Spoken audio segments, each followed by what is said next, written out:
Hi, I'm Anisha Taylor, and this video is about my book, Pure Love.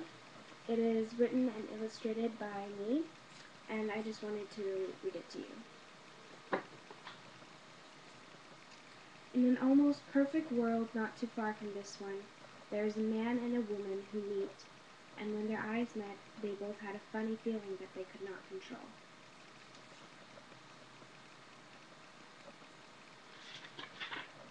And from that day on, they were completely in love.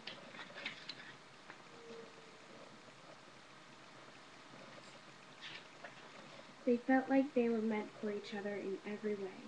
They could not spend a moment apart without feeling horrible. They were so in love, and their love was not just any kind of love. It was the best kind of love. Their love was pure and true.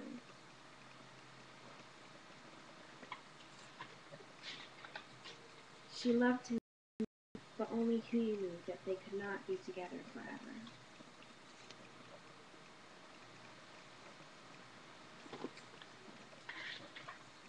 He wanted to stay with his beautiful angel more than anything, but fate chose otherwise.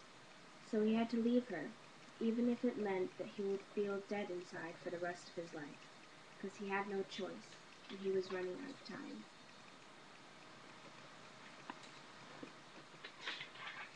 Days passed, and he spends all the time he could with her, but he couldn't put off from telling her the truth much longer, for he had to leave soon. In the most beautiful night of the year, he held her, and when he looked into her eyes, he saw joy, beauty, happiness, and most of all, love. When he opened his mouth to speak, it almost felt like his heart was about to break into a million pieces. But he pushed the words that were haunting him so badly out, and when he looked into her eyes again, he saw tears.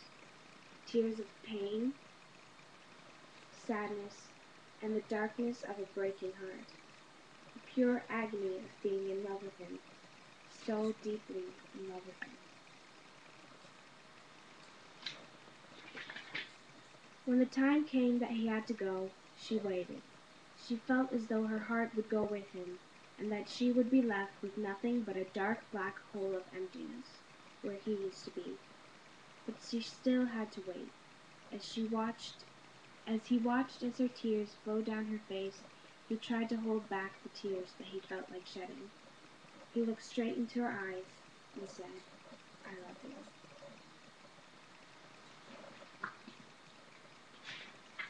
As she watched him float away, she could almost feel her heart being torn out of her chest, bleeding, dragging behind him.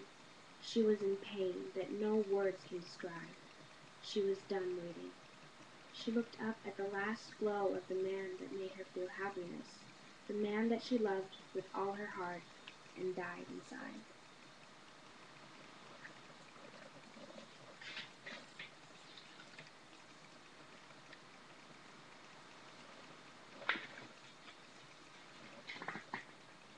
He was gone.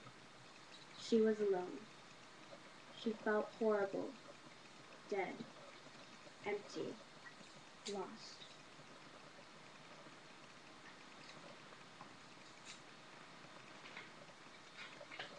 After days of suffering in her own darkness, she could almost swear she felt him nearby, talking.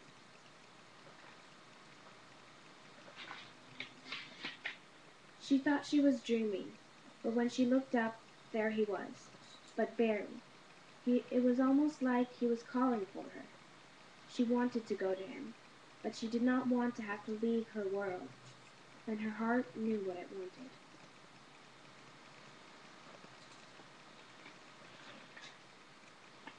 She could feel him leaving her again.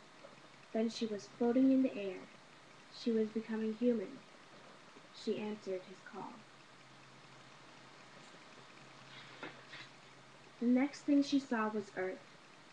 She was scared, because this world was so colorful and weird. She had no idea what to do.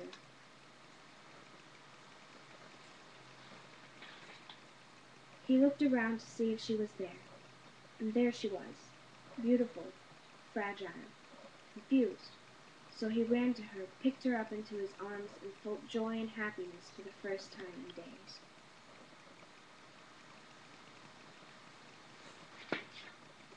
As they looked into each other's eyes, their heart filled once again with love.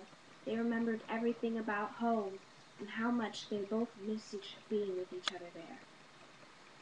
But they were too happy to think too much about it.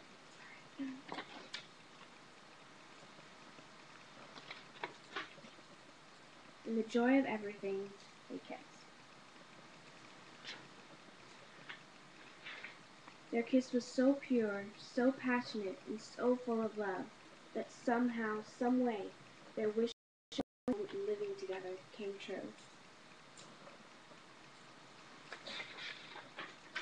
The end.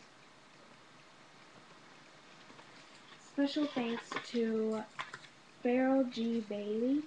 He was the one that helped me put the book together, and Carolyn Taylor. She's my grandma, and I was living with her summer vacation when she took me to the art class that helped me make this book, and Paul Benjamin Taylor, which is my dad.